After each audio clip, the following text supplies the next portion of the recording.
चलिए बात करते हैं उत्तर प्रदेश की, जहां से आज की सबसे बड़ी खबर सामने आ रही है। सीएम योगी आदित्यनाथ ने अपराधियों पर लगाम कसने के लिए एक हाईटेक यक्ष ऐप लॉन्च कर दिया है। अब तक अपराधियों का रिकॉर्ड पुराने रजिस्टरों में होता था, लेकिन अब यूपी पुलिस आई तकनीक से लैस हो गई है। इस ऐप में अपराधियों का पूरा डिजिटल डेटा होगा, जिसमें आई पावर्ड वॉइस रिकॉग्निशन और फेस रिकॉग्निशन जैसी सुविधाएं दी गई है। यानी अब अपराधी की आवाज और चेहरे से उसकी पहचान तुरंत हो जाएगी। इसमें क्राइम जीपीटी भी शामिल है, जो गैंग लिंक और लोकेशन शिफ्ट का अलर्ट देगा। इसका मुख्य कंट्रोल रूम यूपी एसटीएफ मुख्यालय में बनाया गया है। पुलिस अब सोशल मीडिया पर भी पैनी नजर रखेगी। सरकार का यह कदम डिजिटल क्राइम को रोकने और अपराधियों की धरपकड़ के लिए एक कारगर हथियार साबित होगा। महाराष्ट्र की राजनीति में एक ऐसा बड़ा उलटफेर हुआ है जिसने सबको हैरान कर दिया है। एक हुआ परिवार जी हां, अब चाचा शरद पवार और भतीजे अजित पवार फिर से एक ही मंच पर साथ नजर आने वाले हैं।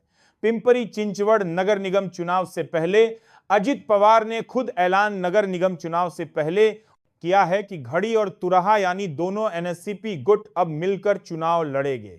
अजित पवार ने साफ कहा कि महाराष्ट्र के सर्वांगीण विकास के लिए परिवार का एक साथ आना जरूरी है। साल 2023 में अलग होने के बाद यह पहली बार है जब दोनों दिग्गज नेता वसंत दादा शुगर इंस्टीट्यूट की बैठक में एक साथ मंच साझा कर रहे हैं।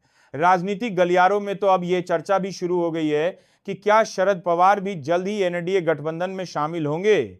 बीजेपी नेता नवनीत राणा ने भी इसे एक अच्छा संकेत बताया है। हालांकि शिंदेकारों के साथ ही कि बीजेपी नेता दूसरा बार भी सेना ने इस पर तंज कसते हुए कहा है कि लोग अब सिर्फ सरनेम देखकर वोट नहीं देंगे। फिलहाल पूरे महाराष्ट्र की नजरें अब अगले 2 दिनों पर टिकी है, जब सीटों के बंटवारे की पूरी जानकारी सामने आएगी। आज असम की धरती से एक बहुत बड़ी और चौंकाने वाली खबर सामने आ रही है, जहां गृह मंत्री अमित शाह ने कांग्रेस पर कड़ा प्रहार किया है। असम के नागांव जिले में महापुरुष श्रीमंत शंकरदेव के जन्मस्थान पर बटाद्रवा सांस्कृतिक परियोजना का उद्घाटन करते हुए अमित शाह ने साफ कहा कि कांग्रेस कभी नहीं चाहती थी कि इस राज्य का विकास हो। उन्होंने घुसपैठियों को भी सीधी चेतावनी दी कि पूरे देश से एक एक घुसपैठिए को बाहर निकाला जाएगा। आपको बता दें कि यह प्रोजेक्ट करीब 217 करोड़ रुपए की लागत से 162 बीघा जमीन पर बनाया जा रहा है, जिसे सरकार ने अतिक्रमण से मुक्त कराया था। मुख्यमंत्री हेमंत बिस्वा शर्मा ने इसे असम के लिए सांस्कृतिक पुनर्जागरण की एक नई सुबह बताया है। इस परियोजना का मकसद श्रीमंत शंकरदेव के आदर्शों को पूरी दुनिया में फैलाना और बटाद्रवा थान को एक विश्व स्तरीय आध्यात्मिक केंद्र बनाना है। अब असम की राजनीति में विकास और विरासत को लेकर एक नई बहस छिड़ गई है। आज भारत की सुरक्षा को लेकर एक बहुत बड़ी और गर्व करने वाली खबर सामने आ रही है। रक्षा मंत्री राजनाथ सिंह की अध्यक्षता में हुई बैठक में 79,000 करोड़ रुपए के रक्षा सौदों को ऐतिहासिक मंजूरी दे दी गई है। इस फैसले से भारत की तीनों सेनाओं थल सेना, नौसेना और वायुसेना की ताकत कई गुना बढ़ जाएगी। इस डील की सबसे खास बात अस्त्र मार्क 2 मिसाइल है, जो 200 किलोमीटर दूर से ही दुश्मन के विमान को मिट्टी में मिला देगी।